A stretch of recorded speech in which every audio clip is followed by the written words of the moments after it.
आज मैंने जिस आयत करीमा की तिलावत करने का शरफ हासिल किया है, परवरदिगारे आलम कुरान पाक में इरशाद फरमाता है, अल्लाह फरमाता है, या अय्युहल्लज़ीना आमनू, ए ईमान वालो, इत्तकुल्लाह, अल्लाह से डरो, वक़ूलू कौलन सदीदा, और जब बोलो तो सीधी बोली बोलो। वाह। जब बोलो, कुरान क्या कह रहा है हमसे कि ऐ ईमान वालो अल्लाह से डरो, और जब बोलो तो सीधी बोली बोलो। मेरे अजीजों, ये जो दांतों के दरमियान जो जुबान है, इस जुबान की हिफाजत के ताल्लुक से पैगंबर इस्लाम मदीने वाले मुस्तफ़ा सल्लल्लाहु ताला अलैहि वसल्लम ने क्या इरशाद फरमाया है।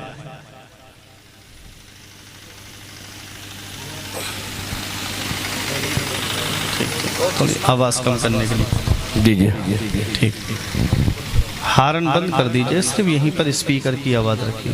हाँ ठीक है। दुरूद पाक पढ़िए, अल्लाहुम्मा सल्ली अला सय्यिदिना व मौलाना मुहम्मदिन व बारिक व सल्लल्लाहु सलातन व सलामन अलैका या रसूल अल्लाह सल्लल्लाहु ताला अलैहि वसल्लम।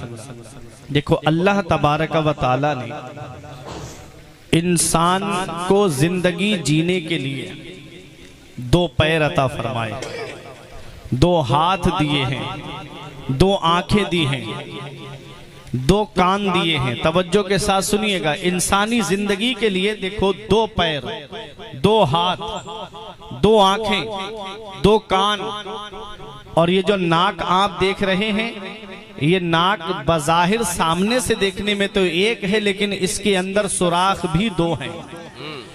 एक पैर अगर खराब हो जाए तो आदमी एक पैर से अपनी जिंदगी गुजार सकता है, एक हाथ खराब हो जाए तो एक हाथ से अपनी जिंदगी गुजार सकता है, एक आंख खराब हो जाए तो एक आंख से आदमी अपनी जिंदगी गुजार सकता है, एक कान खराब हो जाए तो एक कान से अपनी जिंदगी गुजार सकता है। अल्लाह ताला ने पैर दो दिए, अल्लाह ताला ने हाथ दो दिए, अल्लाह ताला ने आंखें दो दी, अल्लाह ताला ने कान दो दिए, लेकिन जुबान एक दी। जुबान अल्लाह ने एक दी है, दिल एक दिया है। तवज्जो के साथ सुनिएगा, जुबान अल्लाह ने एक दी है। ये जुबान अगर दो होती तो आदमी इधर कहता निकाह के मौके पे जाकर के मैंने कबूल किया, और अगर लड़की पसंद नहीं होती तो दूसरी जुबान से कहता मैंने कबूल नहीं किया। इधर पैसे लेता, कहता एक हफ्ते के बाद दे दूंगा, दूसरी जुबान से कहता मैं दूंगा ही नहीं। जुबान एक दी अल्लाह ने, और ये जुबान क्या है? पैगंबर इस्लाम ने सहाबाए किराम के सामने अपनी मुबारक जुबान को अंगूठा और शहादत वाली उंगली से पकड़ करके इरशाद फरमाया, मेरे सहाबा जानते हो ये क्या है? सहाबा ने अर्ज किया, या रसूल अल्लाह ये जुबान है। आका फरमाते हैं, ये जुबान की जो हिफाजत की गारंटी मुझे दे दे और अपनी शर्मगाह की हिफाजत की गारंटी मुझे दे दे, मैं उसको जन्नत की जमानत देता हूं। वाह मेरे अजीजों, ये जुबान है क्या? यही जुबान है जिससे आदमी कबिल तो कहता है तो एक अनजान लड़की उसके निकाह में आ जाती है। ये जुबान ही तो है। आप बारात लेकर के जाएं और ईजाबो कबूल के मौके पर लड़का ये ना कहे कि मैंने कबूल किया, तो बताओ नाश्ता बेकार है कि नहीं है, खाना बेकार है कि नहीं है? तो ये जुबान ही की तो बात है। जुबान से जैसे ही उसने कहा कि मैंने कबूल किया, मेरे अजीजों, नाश्ता भी कामयाब, खाना भी कामयाब। ये निकाह के मौके पे हम यहाँ पर हाजिर आए हैं। निकाह की तकरीब के ताल्लुक से ये प्रोग्राम सजाया गया है। आप जानते हो निकाह क्या है? नबी करीम सल्लल्लाहु अलैहि वसल्लम इरशाद फरमाते हैं, अन निकाहो मिन सुन्नती फमन रगेबा अन सुन्नती फलैसा मिन्नी। आका फरमाते निकाह मेरी सुन्नत है और जिसने मेरी सुन्नत से इराज किया, रूह गर्दानी की, चेहरा फेरा, आका फरमाते वो मेरे तरीके पे नहीं है। अब आओ, मैंने जो दूसरी आयत पढ़ी थी उसका मैं तर्जमा आपको बताऊं। अल्लाह फरमाता है व अनकिहुल अयामा मिनकुम वस्सालिहीन मिन इबादिकुम व ईमाइकुम। अल्लाह फरमाता है तुम अपने बच्चों के निकाह कर दो, लड़का हो या लड़की, गुलाम हो या बांदी। इन यकूनु फुकरा, अल्लाह फरमाता अगर वो गरीब हैं, युगनीहिमुल्लाहु मिन फदली, तो अल्लाह अपने फजल से उनको मालदार कर देगा।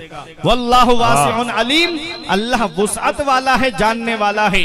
आज हमारे यहाँ का हाल कि शादियां हमारे यहाँ लेट बहुत होती जा रही हैं, जिसकी वजह से आज हमारे यहाँ का माहौल भी देखने को नजर आता है। आए दिन सोशल मीडिया के जरिए, अखबारों के जरिए कोई ना कोई खबर हमारी निगाहों के सामने आ जाती है। मेरे अजीजों, आज जो शादियां लेट जो हमारे मुआशरे में हो रही हैं, पैगंबर इस्लाम ने क्या फरमाया? मेरे आका फरमाते हैं जैसे ही लड़का लड़की बालिग हो उनका निकाह कर दो। ये पैगंबर इस्लाम की हदीस पाक है। क्या आज हम नबी के फरमान पे अमल कर रहे हैं? क्या आज हम नबी के बताए हुए तरीके पे चल रहे हैं? क्या आज हम नबी के बताए हुए रास्ते पे चल रहे हैं? मेरे अजीजों, न संभलोगे तो मिट जाओगे हिंदी मुसलमानों, तुम्हारी दास्ता तक भी न होगी दास्तानों में। हमें करनी है शहंशाह बतहा की रजा जोई, वो अपने हो गए तो रहमते परवरदिगार अपनी, तरीके मुस्तफा को छोड़ना है वजह बर्बादी। इसी से कौम दुनिया में हुई बे इक्तिदार अपनी। आज हमने दुनिया ही को सब कुछ समझ लिया है। हम सोचते हैं कि हम दुनिया में आए हैं बस दौलत कमाएं, पैसा कमाएं, उम्र चाहे कहीं पर भी हमारी चली जाए। मेरे अजीजों, बड़े बड़े दौलत वाले आए, बड़े बड़े पैसे वाले आए, बड़े बड़े रुतबे वाले आए और इस दुनिया से चले गए। अभी तुमको कभी दौलत पे घमंड आने लगे, कभी पैसों पे नाज होने लगे, कभी सेहत पे तकब्बुर आने लगे, कभी बच्चों की नौकरी पे घमंड होने लगे, तो एक चक्कर कब्रिस्तान का लगा लिया करो। वहाँ तुमसे ज्यादा दौलत वाले लेते हैं, वहाँ तुमसे ज्यादा पैसे वाले लेते हैं, वहाँ तुमसे ज्यादा सरमाए वाले लेते हैं। वो जिनकी नाक पे कभी मक्खी नहीं बैठती थी, आज उनके जिस्म को मिट्टी ने गला सड़ा करके एक तरफ कर दिया। घमंड किस बात पे, तकब्बुर किस बात पे? मरने के बाद कब्र के अंदर जाना है। वो कब्र जो काली कोठरी है, वो कब्र जो तारीकी घर है, वो कब्र जो कीड़े मकोड़ों का घर है, वो कब्र जिसके अंदर अंधेरा ही अंधेरा है। कभी उस काली कोठरी के बारे में सोचा? आज मैं अपने घर में अकेला लेटा हूँ और अचानक से लाइट चली जाए, बतकाज़ा बशरियत मुझे डर महसूस होता है। मेरे अजीजों, मैं डरने लगता हूँ। आज मेरे यहाँ पर पड़ोस के लोग भी हैं, आज मेरे खानदान के लोग भी हैं, आवाज दूंगा कोई ना कोई मदद के लिए आ जाएगा। कभी सोचा है उस कब्र के अंदर जहाँ मनो मिट्टी के नीचे हमको दफन कर दिया जाएगा, जहाँ बाप वापस आ जाएगा, भाई वापस आ जाएंगे, रिश्तेदार वापस आ जाएंगे, पड़ोसी वापस आ जाएंगे, उस काली कोठरी के लिए रोशनी का क्या हमने इंतजाम किया है? मेरा इमाम फरमाता है अंधेरा घर, अकेली जान, दम घुटता दिल उकताता, खुदा को याद कर प्यारे वो साथ आने वाली है। उतरते चांद ढलती चांदनी जो हो सके कर ले, अंधेरा पाक आता है ये 2 दिन की उजाली है। रजा मंजिल तो जैसी है वो एक मैं क्या सभी को है, तुम इसको रोते हो या यूं कहो कि हाथ खाली है। मेरे अजीजों, आज हमारे नाम आमाल में कोई ऐसी नेकी नजर नहीं आती जिस पे सीना ठोक के कहे ये नेकी हमको जन्नत में लेकर के जाएगी। आओ मैं आपको उनकी शान बताऊं जिनके पास नमाजों का सवाब भी है, जिनके पास रोजों का सवाब भी है, जिनके पास हज का सवाब भी है, जिनके पास सदका व खैरात का सवाब भी है। अल्लाह अकबर, उनके खौफे खुदा का आलम देखिए। मेरे अजीजों, काबे के मुल्तजम से लिपट करके कोई रो रहा है और चेहरे पे नकाब पड़ी हुई है और रोने वाला रो के कह रहा है मौला इतने समंदर के झाग नहीं जितने मेरे गुनाह हैं, इतने आसमान में सितारे नहीं जितने मेरे गुनाह हैं, इतने जमीन पे जर्रात नहीं जितने मेरे गुनाह हैं। मौला तेरा मुजरिम, तेरा बंदा तेरी बारगाह में हाजिर है। मौला तू माफ करने वाला है, मौला तू बख्शने वाला है, मौला बख्श दे। ये कहा और बेहोश होकर के गिर गया। फिर थोड़ी देर के बाद होश आया, फिर मुल्तजम से लिपट करके रोने वाला रो के कह रहा है मौला तू बख्श दे, बख्शने वाला मेहरबान है। बेहोश होके गिर गया, फिर होश आया। मेरे अजीजों, पर रोने वाला रो रहा है। किसी ने चेहरे से नकाब उठा करके देखी तो वो कोई और नहीं था, इमाम हुसैन के बेटे इमाम ज़ैनुल आबिदीन थे। अल्लाह अकबर, ये उनके खौफ खुदा का आलम है। अरे मेरे अजीजों, वो तो जन्नती है, वो तो जन्नती है। ये हमारा ईमान और अकीदा है, ये हम गुनाहगारों के लिए पैगाम है, ये हम गुनाहगारों के लिए सबक है। आज हम कितना रो रहे हैं, आज एक आंसू हमारी आंख से नहीं निकलता। हम जलसों में आते हैं तो मजे के लिए आते हैं, हम जलसों में आते हैं तो कॉमेडी सुनने के लिए आते हैं, हम जलसों में आते हैं तो लतीफे सुनने के लिए आते हैं। ये आज हमारी ज़हनियतें बनती चली जा रही हैं। मेरे अजीजों, अल्लाह का कुरान कहता है हंसो कम रो ज्यादा। अल्लाह को रोना पसंद है। हमारे बुजुर्ग पूरी पूरी रात रोते थे। आप जानते हो इमाम ज़ैनुल आबिदीन कौन है? पूरी रात में फराइज और वाजिबात के अलावा इमाम ज़ैनुल आबिदीन 1000 नफल नमाज पूरी रात में पढ़ते थे। अल्लाह अकबर मेरे अजीजों, वो इमाम ज़ैनुल आबिदीन के मदीने शरीफ के अंदर तकरीबन 100 लोगों का ऐसा परिवार था जिसकी पूरी जिम्मेदारी इमाम ज़ैनुल आबिदीन उठाए हुए थे। उनके घरों में रात में खाना पहुंचाते थे, उनके घरों में रातों में राशन पहुंचाते थे। बोरी अपनी पीठ पे लाद करके ले जाते और उन गरीबों के घरों पे खाने पीने का सामान रख करके आते थे। एक दिन उनके बेटे इमाम मोहम्मद बाकिर ने कहा, अब्बा आप बुजुर्ग हो गए हो, ये सामान आप बोरी अपनी पीठ पे लाद करके लेके जाते हो, अब्बा मुझे इजाजत दे दो, मैं उनके घरों पे ये सामान पहुंचा के आ जाऊंगा। इमाम ज़ैनुल आबिदीन ने फरमाया, मेरे लाल, अगर मैं तुझे भेजूंगा तो मुझे तुझे उनके नाम भी बताना पड़ेंगे। मैं नहीं चाहता कि किसी को पता चले कि मदीने में फला परिवार गरीब का है। नाम भी नहीं बताया। अल्लाह अकबर, ये हमारे बुजुर्गों की शान है। और आज हमारा हाल क्या है? अगर हम किसी गरीब को अगर राशन भी देते हैं तो पहले फोटो खींच के फेसबुक पे डालते हैं। अगर किसी की हम मदद भी करते हैं तो पहले फोटो खींच करके सोशल मीडिया पे डालते हैं। कोरोना काल में कुछ लोगों ने राशन बांटा था, गरीबों की गुर्बत का मजाक उड़ाया, गरीबों की गुर्बत की हंसी बनाई। अल्लाह अकबर मेरे अजीजों, ये हाल आज हमारा होता जा रहा है। हालांकि हदीस पाक में आता है कि एक हाथ से सदका दो, दाहिने हाथ से सदका दो तो बाएं हाथ को भी खबर ना हो। और आज हमारा हाल क्या है? पहले हमारे बुजुर्ग एक मिसाल बोलते थे, कहते थे कि नेकी कर कुएं में डाल। आज हाल उसका उल्टा हो गया है। आज का हाल ये है कि नेकी कर और फेसबुक पे डाल। ये हाल आज बनता चला जा रहा है। मेरे अजीजों, आज हमारा मुआशरा तबाही के उस दहाने पे पहुंच गया जहां से वापस लाना बहुत मुश्किल होता जा रहा है। मेरे अजीजों, काम करो तो अल्लाह की रजा के लिए करो, काम करो तो रसूलुल्लाह की रजा के लिए करो। ये दुनिया वालों को खुश करने से क्या मिलेगा? अल्लाह राजी होगा तब घर का गुजारा होगा, रसूलुल्लाह राजी होंगे तब हमारी जिंदगी सुकून से गुजरेगी। ये दुनिया चंद दिन की है। कोरोना काल में तुमने नहीं देखा, बड़े बड़े दौलत वाले पैसे वाले गंगा नदी के किनारे पे गोरो कफन पड़े हुए थे, घर वाले लेने तक नहीं गए, परिजन उठाने तक नहीं गए, औलाद देखने तक नहीं गई। अरे कितनों की नमाज जनाजा तक नहीं हुई, कितनों को ला करके ऐसे ही गड्ढा खोद करके अंदर डाल दिया गया, नमाज जनाजा तक उनकी नहीं हुई। किस्मत वाला है वो बाप जो औलाद के कांधे पे कब्रिस्तान चला जाए, नसीब वाली है वो औलाद जो बाप के कांधे पे कब्रिस्तान चली जाए। किस्मत वाला है वो रिश्तेदार जो रिश्तेदार के कांधे पे कब्रिस्तान चला जाए। किस्मत वाला है वो पड़ोसी जब पड़ोसी के कांधे पे कब्रिस्तान चला जाए। जाना सभी को है दुनिया से, इस हाल में दुनिया से मत जाना। इधर जनाजा उठे, उधर मोहल्ले के लोग कहें एक जुआरी का जनाजा जा रहा है, एक शराबी का जनाजा जा रहा है, एक अय्याश का जनाजा जा रहा है, आलिमों को सताने वाले का जनाजा जा रहा है।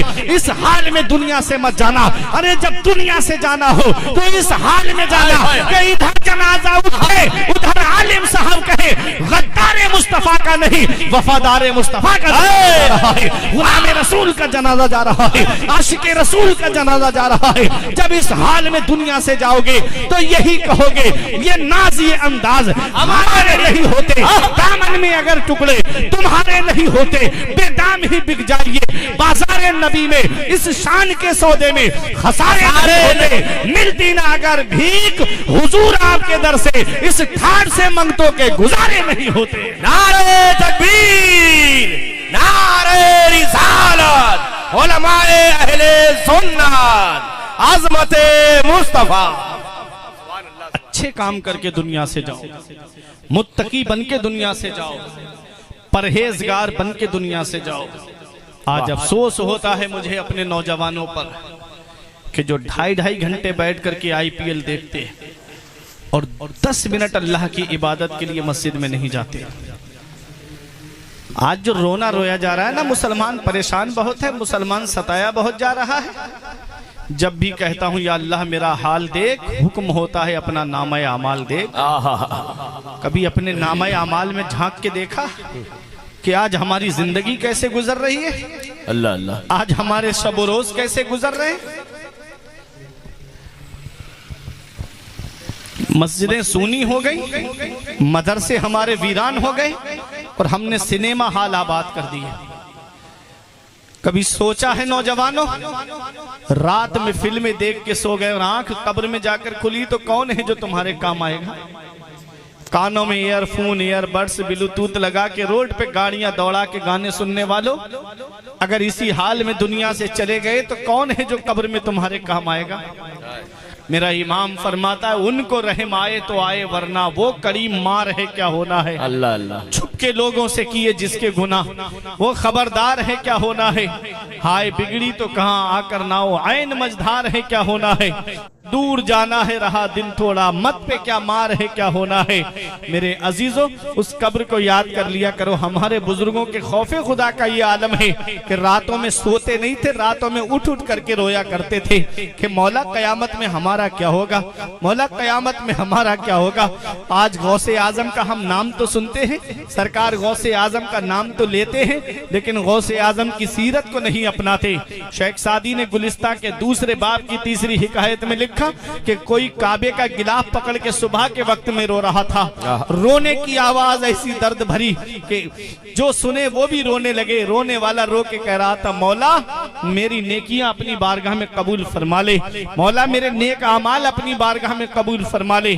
मौला मेरी नेकियां तेरी बारगाह में कबूल नहीं तो कयामत में मौला मुझे नाबीना करके उठाना, कयामत में मुझे अंधा करके उठाना।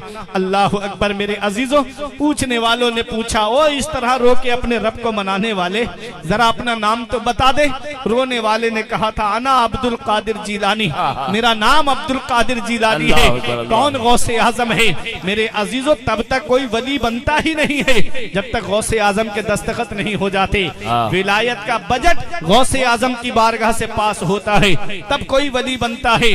उनके खौफे खुदा का आलम, अल्लाह अकबर। जिसने 40 साल इशा के वुजू से फजर की नमाज पढ़ी, इशा में वुजू करते, पूरी रात उसी वुजू से अल्लाह की इबादत करते, और 15 साल उसी में ऐसे गुजारे कि एक पैर जमीन पे रखते, एक खड़ा कर लेते, और पूरी रात में एक कुरान शरीफ मुकम्मल तिलावत फरमा दिया करते थे। ये वो गौसे आजम है।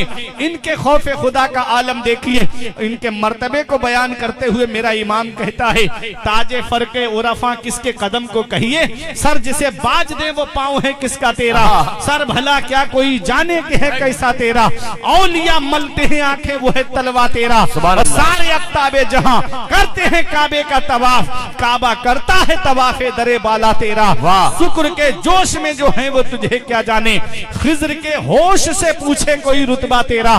जरा गौसे आजम की शान तो देखो। सरकार गौसे आजम फरमाते हैं मुरीदी ला तखफ अल्लाह रब्बी अतानी रिफअतन निलतुल मनाली। ऐ मेरे मुरीद मत डर, अल्लाह मेरा रब है, अल्लाह मेरा रब है। हमने आलम तसव्वुर में कहा, मेरे शेख हम कहाँ ना डरे, क्या अपने गांव में ना डरे, क्या कस्बे में ना डरे, क्या तहसील में ना डरे, क्या जिले में ना डरे, कहाँ ना डरे? तो जवाब मिलता है, तुबूली फिस समाई वलर्दो दुक्कत। ऐ मेरे मुरीद, जिस अब्दुल कादिर का तूने दामन पकड़ा है, उसकी बुलंदी के झंडे आसमानों पर भी लहरा रहे हैं और जमीन पर भी लहरा रहे हैं। न जमीन के ऊपर डरने की जरूरत है, न जमीन के नीचे डरने की जरूरत है। जमील कादरी पुकार के कहते हैं, खुदा के फजल से हम पर है साया गौसे आजम का, हमें दोनों जहां में है सहारा गौसे आजम का। मुरीदी ला तखफ कहकर तसल्ली दी गुलामों को, कयामत तक रहे बेखौफ बंदा गौसे आजम का।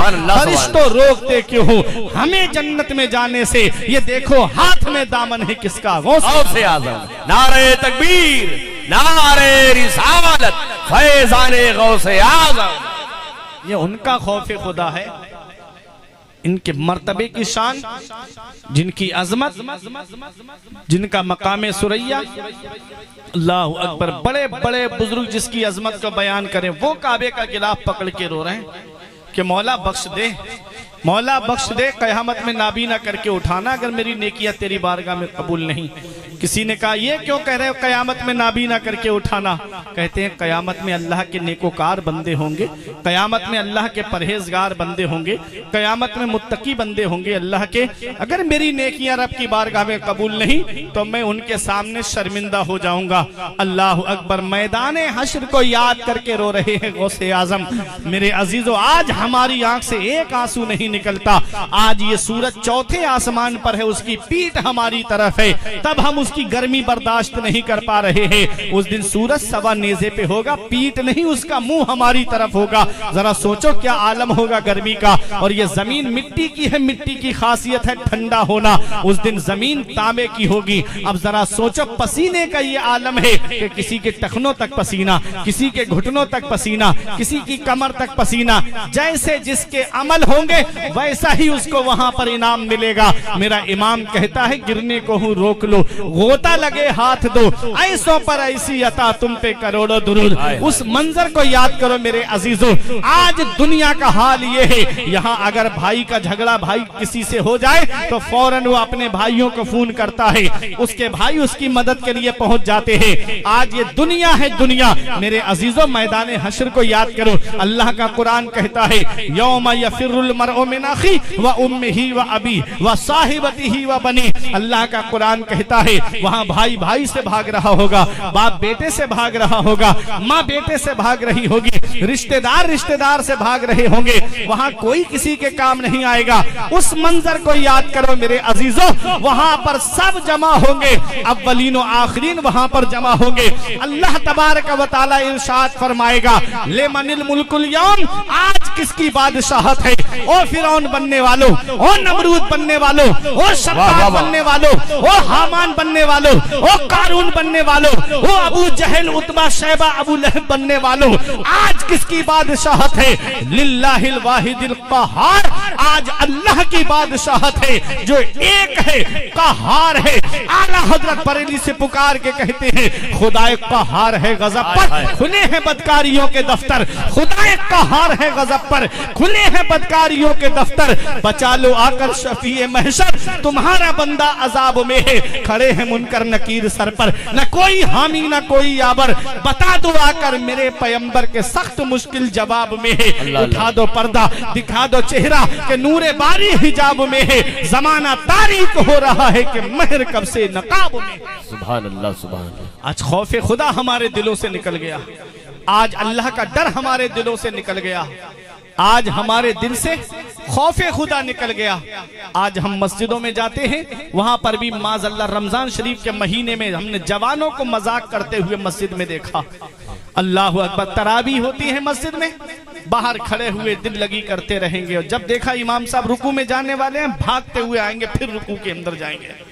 मेरे आका ने क्या फरमाया? उतलुब कल्बका फी सलासते मवातिन। अपने दिल को 3 जगह देखो कि तुम्हारा दिल लगता है कि नहीं लगता है। आज अपने दिल का इलाज करके जाओ इस जलसे से। मेरे आका फरमाते हैं उतलुब कल्बका फी सलासते मवातिन। अपने दिल को 3 जगह पे ढूंढो, देखो वहां लगता है कि नहीं लगता है। आका फरमाते हैं इंदा सिमाइल कुरान, कुरान की तिलावत के वक्त देखो कि तुम्हारा दिल लगता है कि नहीं लगता है। आज कुरान की तिलावत हो रही है और हम बातों में लगे हुए हैं। इधर कुरान पढ़ा जा रहा है और हम उधर हंसी मजाक और अपने मोबाइल में लगे हुए हैं। पता चला हमारा दिल बीमार है, हमारा दिल बीमार है। मेरे आका फरमाते हैं वफी जिक्र, और जिक्र की महफिलों में देखो कि तुम्हारा दिल लग रहा है कि नहीं लग रहा है। जहां अल्लाह और उसके रसूल का जिक्र हो रहा है, वहां अगर दिल नहीं लग रहा है तो तुम्हारा दिल बीमार है। आज हमारा दिल बाजारों में लगता है, आज हमारा दिल मेलों में लगता है। मुहर्रम के नाम पे जो मेले लगते हैं उनमें 2-2 घंटे 3-3 घंटे गर्मी में नौजवान घूमेगा। मस्जिद में दिल नहीं लगेगा, मदरसे में दिल नहीं लगेगा, आलिमों के पास दिल नहीं लगेगा, जिक्र की महफिल में दिल नहीं लगेगा। ये दिल सिया हो गए। दिल सिया कैसे हो गए ये भी मैं हदीस की रोशनी में बताऊं। आका फरमाते हैं अल गिनाउ युम्बितुन निफाक फिल क़ल्ब कमा युम्बितुल माउ ज़रआ। आका फरमाते हैं गाना दिल में ऐसे निफाक पैदा करता है जैसे पानी घास को पैदा कर देता है। आप देखते हो ना, अगर खेती में पानी ना लगाया जाए तो खेती सूख जाती है, और पानी लगाया तो हरियाली आ जाती है। गाना जो है, ये गाने जो चल रहे हैं, ये गाने सुनने की वजह से दिल काले हो जाते हैं, ये गाने की वजह से दिल सिया हो जाते हैं। मेरे आका हुजूर सल्लल्लाहु अलैहि वसल्लम ने इरशाद फरमाया, लोहे पे जंग आ जाती है तो उसे आग में डाल के साफ किया जाता है, और दिल पे जंग आती है तो उसे कुरान की तिलावत से साफ किया जाता है। बेशक दिल काले हो जाएं तो कुरान की तिलावत करो, दिल सिया हो जाएं तो कुरान की तिलावत करो। मेरे अजीजों, अपने दिल को देखो, 3 जगह लगता है कि नहीं लगता है? कुरान की तिलावत के वक्त दिल लग रहा है कि नहीं लग रहा है? जिक्र की महफिल में दिल लग रहा है कि नहीं लग रहा है? और तन्हाइयों में देखा करो कि तुम्हारा दिल अल्लाह के खौफ से रो रहा है कि नहीं रो रहा है? आंखों में आंसू आ रहे हैं कि नहीं आ रहे हैं कि कयामत में हमें हिसाब देना है, कयामत में हमें जवाब देना है। मेरे अजीजों, आखिरत की मंजिलें बड़ी सख्त हैं, कयामत की मंजिलें बड़ी सख्त हैं। उन कयामत की मंजिलों को याद कर लिया करो। हमारे बुजुर्ग रातों में उठ उठ करके रोया करते थे कि कयामत में मेरा क्या होगा। हजरत उमर बिन अब्दुल अजीज, जिनसे मुजद्दिदियत का सिलसिला चला है, वो रातों में उठ उठ करके रोते थे। एक दिन उनकी बीबी से पूछा गया कि आप अपने शौहर की कोई बात बताइए, तो कहती हैं कि एक दिन मेरे शौहर रात में नफल नमाज पढ़ रहे थे, और जब इस आयत पर पहुंचे, यौमा यकूनु नासु कल फराशिल मबसूस, कि उस दिन आदमी बिखरे हुए पतिंगों की तरह होंगे, ये कहा और गश खा के गिर गए, बेहोश हो गए। कहती हैं बहुत देर तक होश नहीं आया, मैंने पानी छिड़का तो होश में आए, और जब होश में आए तो रो के कह रहे थे, अल्लाह कयामत में मेरा क्या होगा, ए अल्लाह कयामत में मेरा क्या होगा। अल्लाह अकबर। मेरे अजीजों, ये हमारे बुजुर्गों का खौफ खुदा है, और हमारी आंख से एक आंसू नहीं निकलता। हमारे दिल सख्त हो गए, हमारे दिल सिया हो गए, हमारे दिल काले हो गए। मेरे अजीजों, कुरान को सुना करो तो आंखों से आंसू निकलना चाहिए। जब मस्जिद में नमाज पढ़ने जाओ तो खौफ खुदा से लरस जाना चाहिए। इमाम ज़ैनुल आबिदीन जब वुजू करते थे तो चेहरे का रंग बदलने लगता था। किसी ने पूछा, आपके चेहरे का रंग कैसे बदल जाता है? कहा कि मैं उसकी बारगाह में जा रहा हूं जो अहकमुल हाकिमीन है, मैं उसकी बारगाह में जा रहा हूं जो अरहमुर राहिमीन है, मैं उसकी बारगाह में कैसे खड़ा होऊंगा। अल्लाह अकबर। मेरे अजीजों, आज हम किसी नेता के पास चले जाएं तो बार बार अपने जिस्म को देखते हैं कि कहीं कोई ऐसी हरकत मुझसे ना हो जाए कि कहीं नेताजी नाराज ना हो जाएं। अल्लाह अकबर। जरा सोचो, ये दुनिया का हाल है, और मस्जिद में आए तो वही फटे पुराने कपड़े पहन करके, अल्लाह की बारगाह में आए तो हंसी मजाक करते हुए, दिल लगी करते हुए, एक दूसरे को थप्पड़ मारते हुए। अल्लाह अकबर। मेरे अजीजों, अल्लाह की पकड़ से डरो। इन्ना बत्श रब्बिका लशदीद, तेरे रब की पकड़ बहुत सख्त है। जब अल्लाह पकड़ता है तो फिर कोई छुड़ाने वाला नहीं मिलता है। मेरे अजीजों, अल्लाह की पकड़ से डरो, और खौफ खुदा अपने दिलों के अंदर पैदा करो, और अपने घरों के अंदर जाकर के अपने घर वालों को भी बताओ कि अल्लाह से हर हाल में डरना है। घर में हो तब भी अल्लाह से डरना है, तन्हाई में हो तब भी अल्लाह से डरना है, खलबत में हो तब भी अल्लाह से डरना है, जलबत में हो तब भी अल्लाह से डरना है। खौफ खुदा हमारे दिलों के अंदर होना चाहिए। आज ब्याह शादियों के मौके पे हमारे दिलों से खौफ खुदा निकल गया। आज हमारे घर में इंतकाल हो जाए, हम आलिम साहब के पास आते हैं, कहते हैं आलिम साहब जरा ये बताइए छुआरों पे कौन सी सूरत पड़ी जाएगी। 41 छुआरे ला करके इमाम को दे दिए, 2 रुकू हैं, और बताओ अकेला इमाम कहां तक बैठ करके पढ़ेगा। और ला करके कहेंगे, लोटे में पानी देके कहेंगे, हजरत इस पे जो सूरत पड़ी जाती है वो पढ़ दीजिए। बेरी की लकड़ी ला करके देंगे, हजरत इस पे जो सूरत पड़ी जाती है पढ़ दीजिए। बताओ मेरे अब्बा के लिए कफन कितना होना चाहिए, मुझे कब्र कितनी गहरी खोदना चाहिए। बताना मकसद ये है कि जब मेरे घर में इंतकाल होता है तब मैं आलिमों के पास आता हूँ। जब मेरे घर में गम का माहौल होता है तब मुझे आलिम याद आते हैं, और जब मेरे घर में खुशी का माहौल होता है, जब मेरे घर में शादी का मौका होता है, तब हम अपने आलिमों को भूल जाते हैं। तब हम अपने आलिमों के पास क्यों नहीं आते? फिर क्यों नहीं कहते कि हजरत वो तरीका बताइए जो तरीका मदीने वाले मुस्तफा की सुन्नत के मुताबिक हो। मैं निकाह करने जा रहा हूँ, वो तरीका बताइए जो नबी की सुन्नत के मुताबिक हो, नबी की शरीयत के मुताबिक हो। अल्लाह अकबर। मेरे अजीजों, काबिल मुबारकबाद है शिहाबुद्दीन भाई, जिन्होंने आज इस निकाह के मौके पर नबी करीम सल्लल्लाहु अलैहि वसल्लम के जिक्र की महफिल को सजाया है, जिसमें आप लोग यहाँ पर शिरकत की हाजिरी की सादतें हासिल कर रहे हो। मेरे अजीजों, ये निकाह के मौके पे नबी के जिक्र की महफिल को सजाया है। मेरे अजीजों, तुम जानते हो निकाह क्या है? सबसे पहला निकाह कहाँ हुआ है? सबसे पहला निकाह जन्नत में हुआ है। हजरत आदम अलैहिस्सलाम को जब अल्लाह ताला ने पैदा फरमाया, जन्नत में उनको रखा, और जन्नत में आदम अलैहिस्सलाम का दिल नहीं लग रहा है। क्यों? क्योंकि जिन्स को जिन्स से प्यार होता है। आप इंसान हो, मैं इंसान हूँ, आपके दरमियान बैठूंगा, मुझे अच्छा लगेगा, और ले जा करके जानवरों के अस्तबल खाने में, तबेले में बिठा दो, अच्छा नहीं लगेगा। जिन्स को जिन्स से प्यार होता है। जन्नत तो वो जगह है जहाँ हर चीज मौजूद है। जिस चीज की ख्वाहिश करोगे जन्नत में मौजूद है।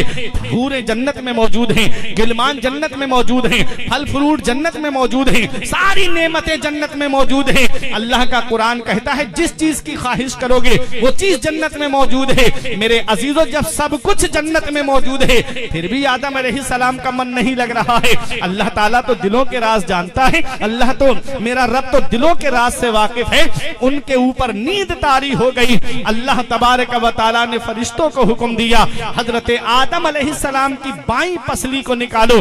वो भी बाईं पसली दिल के करीब वाली पसली है, टेढ़ी पसली है। तवज्जो के साथ सुनिएगा, और तकरीर मेरी खत्म होने के करीब जा रही है। टेढ़ी पसली को निकाला गया। आज मेडिकल साइंस कहता है कि ये ऑपरेशन का मामला हमने इजाद किया है, ये ऑपरेशन का मामला हमने शुरू किया है। देखो, सबसे पहला ऑपरेशन जन्नत में हो रहा है। हजरत आदम अलैहिस्सलाम की बाईं पसली को निकाला फरिश्तों ने। मेरे अजीजों, ये मेडिकल साइंस जो आज कह रही है कि ऑपरेशन को हमने इजाद किया है, अरे ये तो जन्नत से चला आ रहा है। मेरे अजीजों, हजरत आदम अलैहिस्सलाम की बाईं पसली से परवरदिगार आलम ने एक खूबसूरत हसीन और जमील औरत को पैदा किया, हजरत हव्वा को पैदा किया। जब आदम अलैहिस्सलाम की आंख खुली तो देखा हसीन और जमील औरत बैठी हुई है। हजरत आदम ने हाथ लगाना चाहा, आवाज आई, इनको हाथ नहीं लगा सकते। कहा पहले तुम्हारा निकाह होगा। अल्लाह तबारक व तआला ने उनका निकाह पढ़ाया।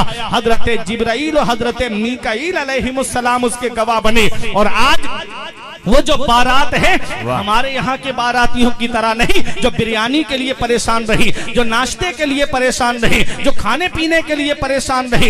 एक बाराती को नाश्ता ना मिले लड़ाई करना शुरू कर दें, एक बाराती को खाना ना मिले लड़ाई झगड़े शुरू कर दें। मेरे अजीजों, वो मुबारक जात, वो फरिश्तों की जात है मेरे अजीजों, जो खाने पीने से पाक है।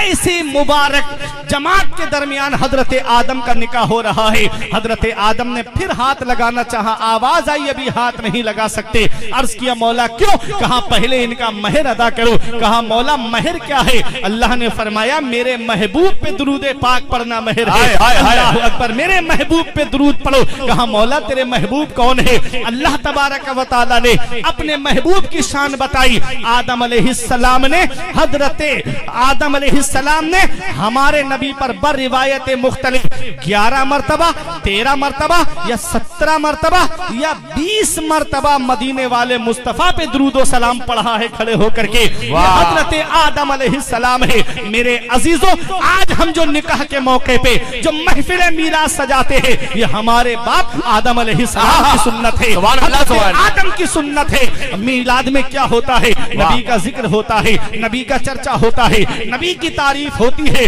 अल्लाह की वहदानियत का ऐलान किया जाता है मेरे अजीजों, और नबी की तारीफ बयान की जाती है। उसके बाद दुरूद और सलाम पढ़ा जाता है, खड़े होकर के सलाम पढ़ा जाता है। क्या पता चला?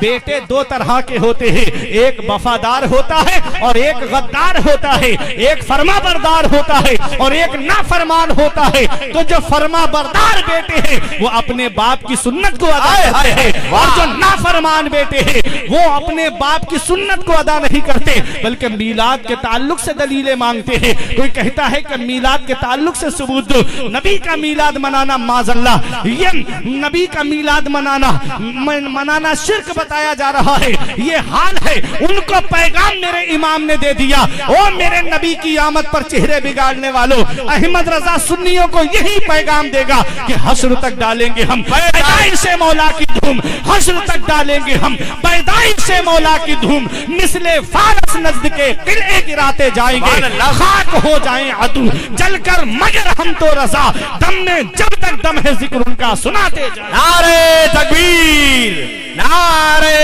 रिसालत। मुबारक शान मुस्तफा। मेरे अजीजों, हजरत आदम का निकाह जन्नत में हुआ। कहाँ निकाह हुआ? जन्नत में। पता चला निकाह जन्नत में ले जाने वाला काम है। निकाह जन्नती काम है।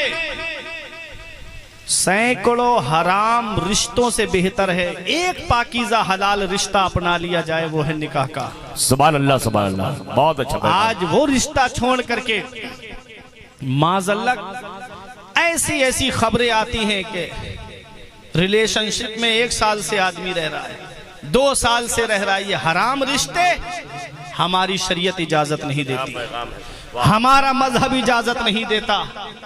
हमारा मजहब इजाजत देता है तो वो निकाह की इजाजत देता है। निकाह करो, सैकड़ों हराम रिश्तों से बेहतर है एक पाकीज़ा हलाल रिश्ता अपना लो, वो निकाह का रिश्ता है।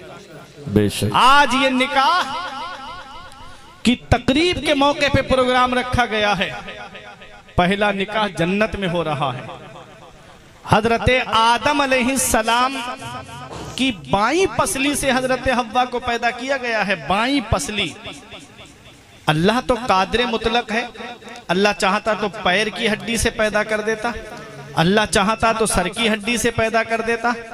अल्लाह ने बाईं पसली से पैदा किया, वो भी दिल के करीब वाली पसली से। क्या मतलब है? मतलब यह है कि औरत ना पैर की जूती समझने की चीज है, क्या बात है। औरत ना सर पे बिठाने की चीज है, दिल के करीब वाली पसली से अल्लाह ने इसलिए पैदा किया कि औरत मोहब्बत करने की चीज है। सुभान अल्लाह, सुभान अल्लाह। और आज हमारे घरों के हाल, हम बाहर तो बड़ी मोहब्बत से पेश आते हैं, बाहर दुकानदारों से मोहब्बत से बात करेंगे, मार्केट जाएंगे तो मोहब्बत से बात करेंगे, दोस्तों से मोहब्बत से बात करेंगे। जब घर के अंदर आएंगे तो कभी बीवी पे गुस्सा करना, कभी बच्चों पे गुस्सा करना, कभी माँ बाप के ऊपर गुस्सा करना। अल्लाह का कुरान क्या कहता है? वआशिरुहुन्ना बिल मारूफ। अपने घर वालों से मोहब्बत से बात करो, अपने घर वालों से प्यार से बात करो, अपने घर वालों से मोहब्बत से पेश आओ। मेरे आका फरमाते हैं तुम में सबसे बेहतर वो है जो अपने घर वालों के लिए बेहतर है, जिसका अखलाक सबसे अच्छा है। और मैं तुम सब में बेहतर हूं इसलिए कि मेरा अखलाक तुम सबसे बेहतर है। ये पैगंबर इस्लाम पैगाम दे रहे हैं। हज्जतुल वदा के मौके पे आखिरी खुतबा जब मेरे आका ने अपनी उम्मत को दिया, अपने सहाबा को सुनाया, तो मेरे आका ने उस खुतबे में ये भी फरमाया, मेरे सहाबा, मैं तुमको औरतों के बारे में खबरदार करता हूँ, मैं तुमको औरतों के बारे में खबरदार करता हूँ। जब खुद खाओ तो अपनी बीबी को खिलाना, जब खुद पहनो तो उसे भी पहनाना।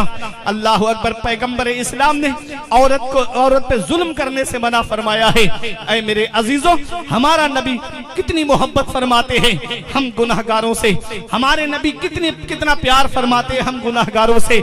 मेरे अजीजों, वो मेरा नबी पैदाइश के वक्त हमको नहीं भूला, वो मेरा नबी जो मिराज की रात में हमको नहीं भूला, वो मेरा नबी जो वक्त विसाल हम गुनाहगारों को नहीं भूला। मेरा इमाम कहता है जो ना भूला आज तक हम गरीबों को रजा, याद उसकी अपनी आदत कीजिए चर्चा उन्हीं का सुबह शाम, जाने काफिर पर कयामत कीजिए, गैज़ में जल जाए बेदीनों के दिल, या रसूल अल्लाह की कसरत कीजिए। मेरे अजीजों, आज हमारे घरों का माहौल बिगड़ गया।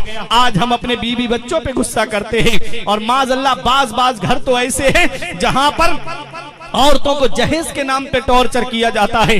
जिस घरों में औरत को जहेज के नाम पे परेशान किया जाता है, अगर पड़ोस में जहेज ज्यादा मिल गया तो उसको ताने दिए जाते हैं कि देख तेरे बाप ने मुझे कुछ नहीं दिया, देख तेरे भाइयों ने मुझे कुछ नहीं दिया। अल्लाह अकबर। एक बाप से पूछो जिसके घर में 3 बेटियां हैं, उसे रात में नींद नहीं आती, गरीब रातों में उठ करके रोता है कि कहां से इतने पैसे लेकर आऊं, कहां से इतना सामान लेकर आऊं कि अपनी बच्चियों के हाथ पीले कर सकूं। अल्लाह अकबर। एक बेटी की शादी में इतना कर्जा हो जाता है कि और बेटियों के बालों में चांदी उतर आने लगती है, बाल सफेद पड़ने लगते, उनकी शादी का नंबर तक नहीं आता।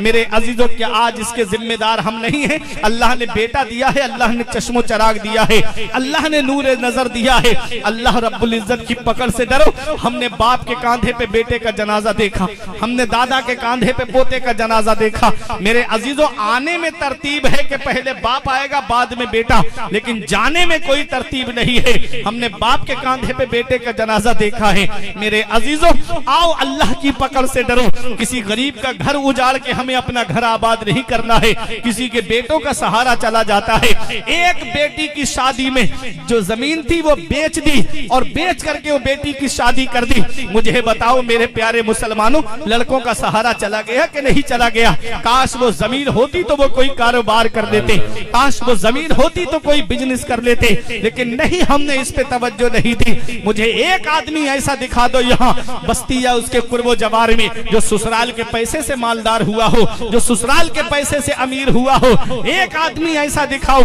अरे 4-5 लाख मिल भी गए तो कितने दिन तक खा लोगे? 1 साल, 2 साल, 3 साल, उसके बाद क्या आलम है? मेरे अजीजों, हम एक साहब मुझे मिले, बोले मौलाना मुझे मोटरसाइकिल चाहिए शादी में, मैं मांगी हुई गाड़ी पे बैठूंगा। मैंने कहा परेशान मत हो, जुमे का दिन है, चल मस्जिद में, तुम मस्जिद के दरवाजे पे रुमाल बिछा के बैठ जाना, मैं तेरे लिए इतना चंदा इकट्ठा करा दूंगा कि तेरे लिए 3 जुमों में 1 स्प्लेंडर गाड़ी आ जाएगी। आंख चढ़ा के मुझसे कहता है मौलाना क्या मुझे भिखारी समझते हो? क्या तुमने मुझे भीख मांगने वाला समझा है? हमने कहा नादान, भिखारी सिर्फ उसे नहीं कहते जो कटोरा लेके दरवाजे दरवाजे मांगता फिरे। भिखारी सिर्फ उसे नहीं कहते जो दामन फैला के गली गली मांगता हुआ फिरे। भिखारी सिर्फ उसे नहीं कहते अरे जो झोली फैला करके दुकान दुकान मांगता हुआ फिरे। भिखारी उसे भी कहते हैं जो जहेज की लिस्ट बना के ससुराल के दरवाजे पे मांगता हुआ फिरे। भिखारी कई किस्म के होते हैं, कोई 1 रुपए में राजी हो जाता है, कोई 5 रुपए में राजी हो जाता है और कोई 100 रुपए में राजी नहीं होता। ऐसे ही इसमें भी भिखारी है, कोई मोटरसाइकिल पे राजी हो जाता है और कोई 4 व्हीलर पे भी राजी नहीं होता है। हमने कहा हम मांगने से मना नहीं करते, मांगना मोमिन की शान है, लेकिन कहाँ मांगना चाहिए? ये नकीब अहले सुन्नत कारी फुरकान वारसी से मत पूछो कहाँ मांगना है, ये संदल जलालपुरी से मत पूछो कहाँ मांगना है, ये गुलाम गौस रज़वी से मत पूछो कहाँ मांगना है, ये इन उलमा से मत पूछो। चलो बरेली की सरजमीन पर इमाम इसको मोहब्बत से पूछो हमें मांगना है, कौन हमें देगा? तो आज भी गुंबदे रजा से आवाज आती है, कौन देता है? देने को मुंह चाहिए। कौन देता है? देने को मुंह चाहिए। देने वाला है सच्चा हमारा नबी। नारे तकबीर, नारे रिसालत, दरबारे मुस्तफा, पैगामाते मुस्तफा, तालीमाते मुस्तफा। कौन देता है? देने को मुंह चाहिए। देने वाला है सच्चा हमारा नबी। ये दुनिया वाले देंगे 1-2 साल में खत्म हो जाएगा, मदीने वाले अता फरमाएंगे, नस्लें खाएंगी तब भी उसकी बरकत खत्म नहीं होगी। हातिम ताई के पोते ने एक आले रसूल से कहा मेरा दादा वो है जिसकी सखावत मशहूर है, मेरा दादा वो है जो 7 दरवाजों से बांटता है और बांटने की शान ये है लेने वाला एक दरवाजे से लेके दूसरे पे आए तब भी देता है, दूसरे से लेके तीसरे पे आए तब भी देता है, बारी बारी 7 पे आ जाए तब भी मेरा दादा मना नहीं करता है। आले रसूल ने कहा वो तेरा दादा है दादा जो 7 दरवाजों से बांटता है तब भी ख्वाहिश पूरी नहीं होती, तब भी साहिल का सवाल पूरा नहीं होता। एक पे लिया दूसरे पे आ गया, वहां भी पूरा नहीं हुआ तीसरे पे आ गया, बारी बारी 7 पे आया तब भी उसके सवाल पूरा नहीं हुआ। अरे मेरा नाना वो है जो एक चौखट से बांटता है, एक दरवाजे से बांटता है और बांटने की शान ये है लेने वाला एक बार नाना की चौखट पर आ जाए तो कयामत तक हाथ नहीं फैलाता है। मर्तबा क्या कोई जाने शहे वाला तेरा, आसमानों पे मलाइक में है चर्चा तेरा, तू सखी ऐसा कि हातिम भी है मंगता तेरा, वाह क्या जूदो करम है शहे बतहा तेरा, नहीं सुनता ही नहीं मांगने वाला। जिंदाबाद जिंदाबाद, नारे तकबीर, नारे रिसालत, उलमाए अहले सुन्नत, अल्लामा फुरकान मंजरी साहब किबला। मेरे अजीजों ये दुनिया वालों से नहीं मांगना है, मांगो अल्लाह की बारगाह में आकर के मांगो, मांगो अपने नबी से मांगो, मांगो वलियों से मांगो। मेरे अजीजों नबी देंगे तब घर का गुजारा होगा, अल्लाह देगा तब घर का गुजारा होगा, वलियों के सदके में अल्लाह ता फरमाएगा तब हमारे घर का गुजारा होगा। कोई इंसान किसी इंसान को क्या देता है? आदमी सिर्फ वसीला है, खुदा देता है, वो राज़िक है, गिज़ा कीड़ों को देता है, वो पत्थर में भटकता फिरता है, इंसान को रोजी रोजी के चक्कर में, उड़ाने भर हवाओं में, या लगा गोते समंदर में, मिलेगा बस वही जितना के लिखा है मुकद्दर में। क्या बात है, वाह इतना अल्लाह ने तकदीर में लिखा है उतना ही मिलेगा। बेशक। चाहे भीख मांग के ले लो, चाहे अल्लाह की रजा में राजी होके ले लो। मेरे अजीजों, हमें दुनिया वालों को राजी नहीं करना है, हमें अल्लाह को राजी करना है, हमें उसके रसूल को राजी करना है। आज अगर किसी के घर में बेटी पैदा हो जाए, चेहरे का रंग उतरने लगता है, कहां से अब इसकी शादी का इंतजाम करूंगा। वजह, आज हमारे मुआशरे में जो जहेज की लंबी लंबी डिमांडें चल रही हैं, अल्लाह अकबर, इसकी वजह से आज कितने घरों के अंदर बेटियां आंसू बहा रही। एक आंसू हमारी आंख से नहीं निकलता। अल्लाह ने बेटा दिया है, ऐसा लगता है जैसे कुदरती भीख मांगने का लाइसेंस मिल गया, कुदरती भीख मांगने का परमिट मिल गया। इतनी आसानी से शादी नहीं करूंगा, फला को पड़ोस में ये कार मिली है, मुझे बेटे की शादी में ये कार चाहिए। और शादी के बाद क्या होता है, बाज जगह तो बेटे की बोली लगती है।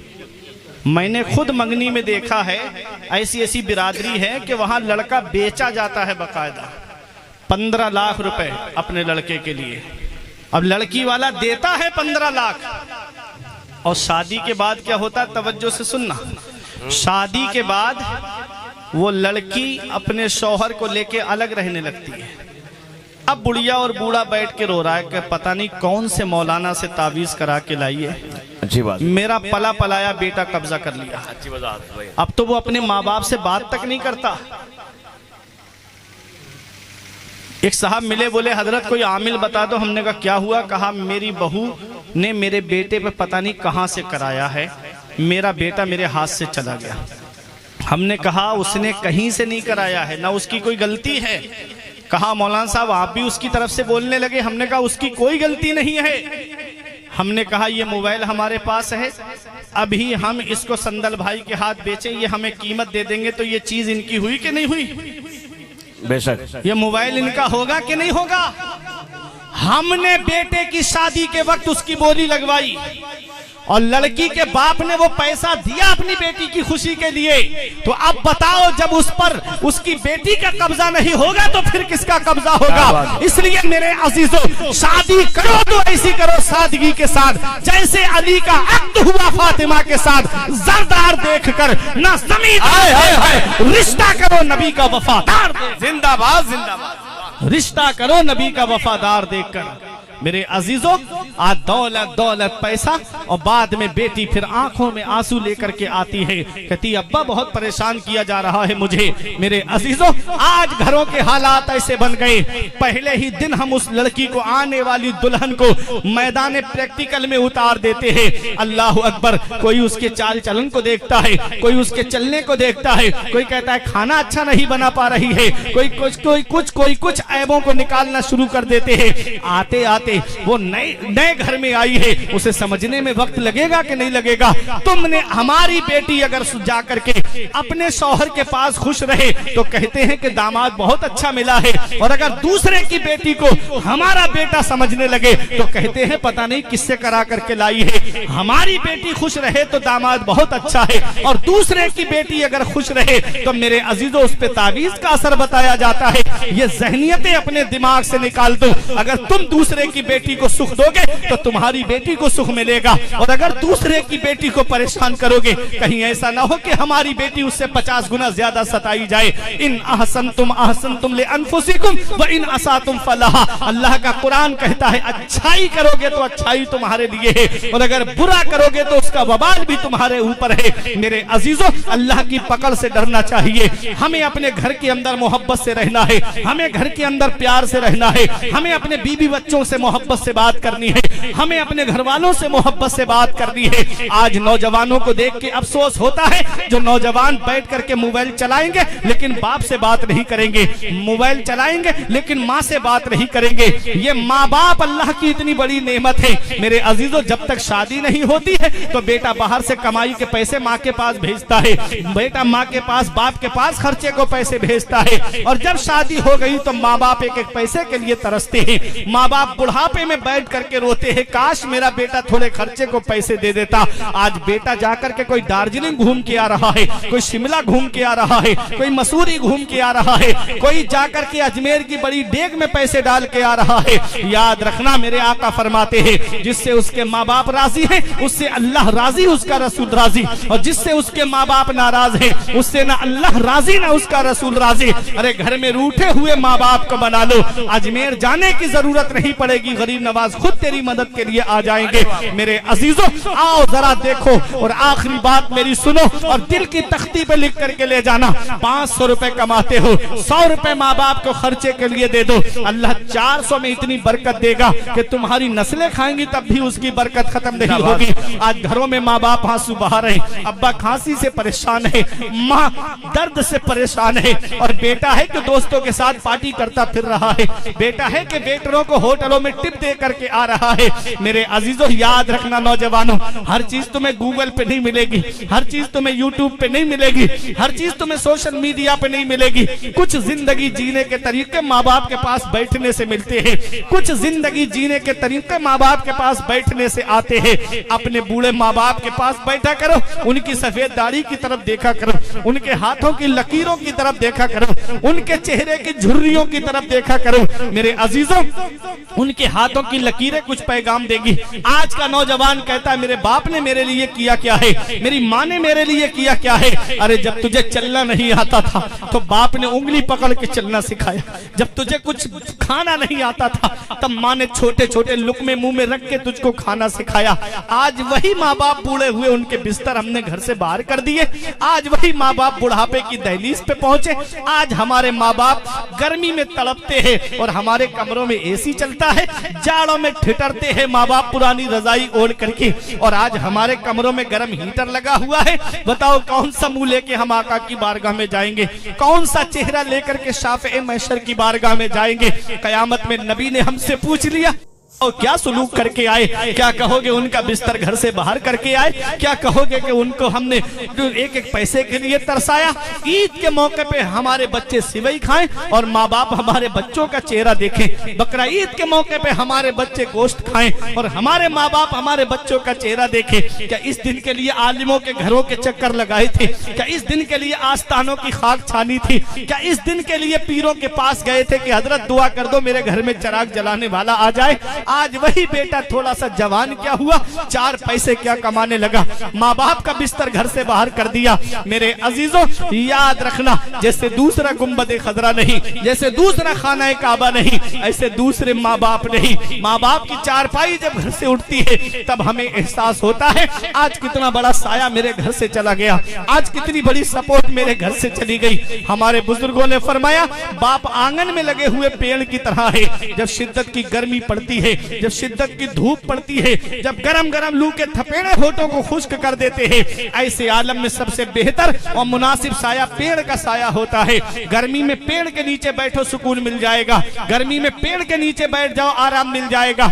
हमारे बुजुर्गों ने फरमाया, बाप आंगन में लगे हुए पेड़ की तरह है। पेड़ के पत्ते दोपहर में तोड़ना ऊपर से गर्म होते हैं, नीचे बैठने वाले को छांव पहुंचाते हैं। मेरे अजीजों, हमारे बुजुर्गों ने फरमाया, बाप आंगन में लगे हुए पेड़ की तरह है।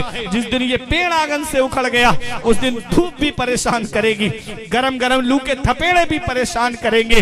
ऐ जिया माँ बाप के साहे की ना कदरी न कर, धूप काटेगी बहुत जब ये शजर गिर जाएगा। धूप कैसी भी हो साया नहीं खोने देता, राह कैसी भी हो बेबस नहीं होने देता। बेच के अपना लहू चाहे वो रोटी लाए, बाप औलाद को भूखा नहीं सोने देता।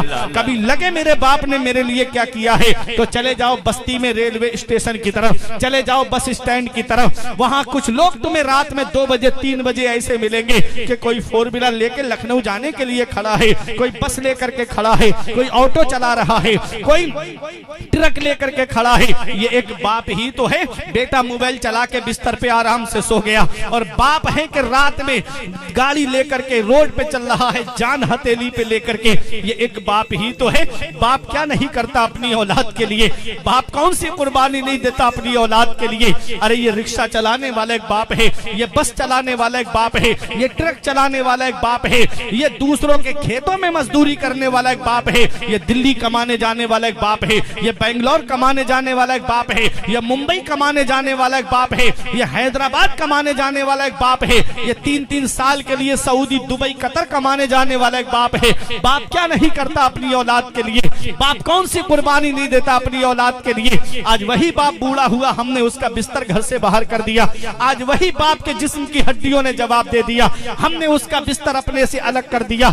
याद रखना मेरे नौजवानों, मेरे आका ने इरशाद फरमाया है, कुछ गुनाहों की सजा ऐसी है अल्लाह आखिरत के लिए मुअख्खर कर देता है। माँ बाप को सताने वाली सजा ऐसी है कि अल्लाह दुनिया में बहुत जल्दी उसको देता है। अल्लाह रब्बुल इज्जत माँ बाप को सताने वालों को जलील कर देता है, माँ बाप को परेशान करने वालों को अल्लाह जलील कर देता है। मेरे आका ने फरमाया, ला यदखुलुल जन्नता आक वला मन्नान वला कम्मार वला मुदमिनो खमरिन। आका फरमाते जो माँ बाप को सताता है वो जन्नत में नहीं जाएगा। आका फरमाते जो एहसान करके एहसान जताता है वो जन्नत में नहीं जाएगा।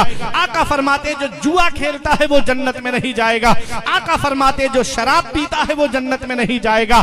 जुआ जुआ होता है, चाहे ऑनलाइन खेलो चाहे ऑफलाइन खेलो, चाहे आईपीएल में पैसे लगा के खेलो, चाहे शतरंज में पैसे लगा के खेलो, चाहे रमी सर्कल पे पैसे लगा के खेलो, चाहे बिंजो पे पैसे लगा करके खेलो, जुआ जुआ होता है। इमाम गजाली फरमाते हैं जुआरी जब कयामत के दिन आएगा तो उसके हाथ खिंजीर के खून में सने हुए होंगे। बताओ इन हाथों से गौसे आजम से मुसाफहा करना है, इन हाथों से वारिस पाक से मुसाफहा करना है, इन हाथों से मखदूम पाक से मुसाफहा करना है। क्या ये हाथ इस लायक है कि हम इनके सामने खड़े हो सके? मेरा इमाम कहता है कल तो दीदार का दिन है और यहाँ आंख बेकार है क्या होना है, छुप के लोगों से किए जिसके गुनाह वो खबरदार है क्या होना है। मेरे अजीजों आज इस जलसे से तौबा करके जाओ। आज अगर बुरी रस्में अगर हमारे अंदर हैं तो उन बुरी रस्मों को छोड़ करके जाओ। मेरे अजीजों आखिरत की तैयारी करो, मरने से पहले मरने की तैयारी करो। मूतू कबला अन तमूतू, मरने से पहले मरने की तैयारी करो। जहाँ बाप बेटे को दफन करके चलाएगा, भाई भाई को दफन करके चलाएगा, रिश्तेदार रिश्तेदार को दफन करके चले आएंगे। कोई बंटवारे में लग जाएगा, कोई खाने पीने में लग जाएगा। कब्र के अंदर मुझे अपना हिसाब देना है। हमारे बुजुर्गों ने फरमाया सबसे अक्लमंद इंसान वो है जो अपनी नेकी खुद करके जाए, और सबसे बड़ा बेवकूफ इंसान वो है जो अपनी नेकी दूसरों पे डाल करके जाए। पता नहीं मरने के बाद औलाद ने कुरान खानी कराई कि नहीं कराई, पता नहीं मरने के बाद औलाद ने ईसारे सवाब कराया कि नहीं कराया। इसलिए अल्लाह की इबादत करके जाओ, नेक काम करके जाओ, तस्बीह पढ़ के दुनिया से जाओ, दुरूद पाक पढ़ के दुनिया से जाओ, नेक अमल करके दुनिया से जाओ। और जब दुनिया से जाओ तो इस हाल में जाओ कि इधर जनाजा उठे, उधर आलिम साहब कहते लहद में इश्क रुखे शह का दाग लेके चले, अंधेरी रात सुनी थी चराग लेके चले, तेरे गुलामों का नक्शे कदम है राह खुदा, वो क्या बहक सके जो ये सुराग लेके चले। जिंदाबाद जिंदाबाद, बहुत अच्छे काम करके जाओ, माशाअल्लाह, मुत्तकी बन के जाओ, परहेजगार बन के दुनिया से जाओ। मेरे अजीजों ये दुनिया चंद दिन की है। आज निकाह के मौके पे इस महफिल को सजाया गया है। कुछ लोग होते हैं, देखो निकाह नबी की सुन्नत है, नबी की सुन्नत है कि नहीं? निकाह नबी की सुन्नत। शादी का कार्ड छपवाएंगे तो लिखवाएंगे शादी मुबारक, होता है कि नहीं होता लिखा हुआ? बस मेरी बात खत्म हो रही। शादी मुबारक, मुबारक का माना जानते हो? बारका युबारिको, बरकत से बना मुबारक, जिसके माना है ऐसी शादी जिसमें बरकतें नाजिल हों। वाह, ऐसी शादी जिसमें अल्लाह की रहमतें, अल्लाह की बरकतें नाजिल हों। दिल पे हाथ रख के बताना, जिस शादी में बैंड बजे क्या उस शादी में अल्लाह की बरकतें नाजिल होंगी? जिस शादी में डांस पार्टी नाचे क्या उस शादी में अल्लाह की बरकतें नाजिल होंगी? जिस शादी में हल्दी और मेहंदी के रस्म के नाम पे बेपर्दा बहन बेटियां घर के अंदर घूमे और गैर महरमों के सामने आए क्या उस शादी में बरकत होगी? जिस शादी में सेहरे के मौके पे, सलामी के मौके पे बेपर्दगी का बाजार गर्म किया जाए क्या उस शादी में बरकत होगी? हम निकाह नबी की सुन्नत अदा करने जा रहे हैं और ऐसे मौके पे शैतान को शामिल कर लेते हैं। अल्लाह उस शादी से बरकतें उठा लेता है, अल्लाह उस शादी से रहमतें उठा लेता है। इसलिए मेरे अजीजों, जब बेटे की शादी का मौका आए तो अपने घर में अल्लाह और उसके रसूल का जिक्र कराया करो, अपने घर में कुरान की तिलावत कराया करो, ये नबी की सुन्नत है, निकाह नबी की प्यारी सुन्नत है। आका फरमाते निकाह मेरी सुन्नत है, जिसने मेरी सुन्नत से एराज किया वो मुझसे नहीं, मेरे तरीके पे नहीं। तो हमें अपने बच्चों की शादी वक्त पे करनी है, हमें अपने बच्चों की शादी टाइम पे करनी है। और जब निकाह करना है तो शैतान को शामिल नहीं करना है, अल्लाह और उसके रसूल के जिक्र के साथ में अपने बच्चों का निकाह करना है। ऐसी शादी जब होगी तो उसमें बरकतें नाजिल होंगी, अल्लाह की रहमतें नाजिल होंगी। और ये बारात जो लंबी लंबी जो चल रही हैं 500 600 की, 200 लोग बताए 300 लेके पहुंच गए, 200 की बात हुई 400 लेके पहुंच गए। गरीब बाप इंतजाम करता है अपनी इज्जत बचाने के लिए। लेकिन मेरे अजीजों, जब किसी बेटी के यहाँ शादी में जाया करो, किसी की बेटी की शादी में जाया करो तो कुछ घर से थोड़ा कुछ खा के चले जाया करो। वो गरीब बाप कहाँ कहाँ से इंतजाम करके लाता है। और ऐसे ऐसे बाराती जो उससे बात करने की औकात नहीं रखते, वो गरीब बेचारा हाथ जोड़ता है, खाने में कोई कमी हो तो माफ कर देना, खाने में कोई कमी रह गई हो तो माफ कर देना। और ये साहब अलग खड़े होके, कोई कहता है कोरमे में मजा नहीं आया, कोई कहता है नाश्ता अच्छा नहीं दिया, कोई कहता है चाहे घर में एक हफ्ते से चिकन ना बना हो लेकिन वहां शादी में जाएगा तो लेग पीस पे लेग पीस उसे चाहिए। खाने के लिए जो भी डोंगा आएगा अपने आगे रख लिया, जो भी आएगा आगे रख लिया। ऐसा ऐसा आदमी भी बारात में हमको मिलता है। मेरे अजीजों, इन सारी बातों को जरा सोच लिया करो कि हम किसी गरीब के यहाँ पर जा रहे हैं, कहीं ऐसा ना हो कि आज जिस गरीब की गुर्बत का हम मजाक उड़ा रहे हैं, ये मंजिल हमारे घर पर आई तो कहीं हमारी गुर्बत का मजाक ना उड़ाया जाए। मेरे अजीजों, अल्लाह तबारक व तआला अपने बंदों पे बड़ा मेहरबान है, वो बंदों के ऐबों को छुपाता है। मेरे अजीजों, अल्लाह की पकड़ से डरो। जब शादियों में जाया करो तो ये सोच के मत जाया करो कि मुझे नाश्ता मिलेगा, मुझे खाना मिलेगा। ये सोच के जाया करो कि हम नबी की सुन्नत को अदा करवाने के लिए जा रहे हैं। और निकाह मस्जिद में होना चाहिए था, ये सुन्नत भी हमारे दरमियान से खत्म हो गई। निकाह मस्जिद में होना चाहिए था। मस्जिद में निकाह होने के क्या फायदे हैं? मस्जिद में निकाह होने का मतलब ये मत समझना कि बारात लेके ही मस्जिद में पहुंच जाओ। अरे दूल्हा जैसे जोहर के वक्त बारात पहुंची तो दूल्हा मस्जिद में जाए, नमाज पढ़े, वहीं बैठ जाए और वहीं ईजाब कबूल हो मस्जिद के अंदर। मस्जिद में निकाह होने का क्या फायदा है? दो फायदे। एक फायदा हमारे उलमा ने जो बयान किया वो ये है कि मस्जिद खुदा का घर है और अल्लाह के घर में अल्लाह की रहमतें नाजिल होती हैं। जो निकाह मस्जिद में होगा उसमें अल्लाह की रहमतें नाजिल होंगी। और दूसरा फायदा यह है कि मस्जिद में कोई नापाक नहीं जाता है, जो भी जाएगा वो पाक जाएगा। तो जिस निकाह में पाक शामिल होंगे उस निकाह में भी अल्लाह की रहमतें नाजिल होंगी। नापाक के लिए मेरे आका ने फरमाया, जिस घर में कुत्ता हो, जानदार की फोटो लगी हो और जिस घर में जुनबी हो, नापाक हो, उस घर में अल्लाह की रहमत के फरिश्ते नहीं आते। इसलिए हमेशा पाक रहा करो। पता नहीं मौत कब आ जाए, किस जगह आ जाए, कोई भरोसा। ऐसे ऐसे एक्सीडेंट हमने देखे कि गुस्ल तक की नौबत नहीं आती। हजरत ट्रक के नीचे आ गए, पूरा जिस्म रोड से मिल गया, कहाँ गुस्ल दिया जाएगा? कभी सोचा ऐसे नापाकी की हालत में जाके नबी का दीदार करोगे? नापाकी की हालत में आका को देखोगे? पाक रहा करो। मौत का कोई भरोसा नहीं, कब आ जाए, किस जगह किस हाल में आए, पता नहीं। गुस्ल की तौफीक हो भी या ना हो, गुस्ल कोई दे या ना भी दे, इसलिए हमेशा पाक रहा करो। पीर नसीरुद्दीन नसीर ने कहा था कि नजर व आलम पाकीज़गी पड़े उन पर, मुसाफिराने हरम इसलिए नहा के चले। और नसीर उनके सिवा कौन है, रसूल ऐसा जो बख्शवाने पे आए तो बख्शवा के चले। लहद में इश्क रुखे शाह का दाग लेके चले, अंधेरी रात सुनी थी चराग लेके चले। तेरे गुलामों का नक्शे कदम है राह खुदा, वो क्या बहक सके जो ये सुराग लेके चले। मेरे अजीजों, जो मैंने बयान किया अगर उसमें कोई गलती हो गई हो तो मैं परवरदिगार आलम की बारगाह में तौबा करता हूँ। अस्तगफिरुल्लाह रब्बी मिन कुल्ली ज़ंबि व अतूबु इलैहि। कलमा तैयब पढ़े, ला इलाहा इल्लल्लाहु मुहम्मदुर रसूलुल्लाह सल्लल्लाहु ताला अलैहि वसल्लम। ये जिंदगी सवारियत इरशाद कीजिए, लम्हात जिंदगी के ना बर्बाद कीजिए। जब मकसद हयात इबादत खुदा की है, पढ़िए नमाज, मस्जिदें आबाद कीजिए। सभी के सामने एक दिन जरूर आता है। ये हुस्न फानी है लेकिन गुरूर आता है।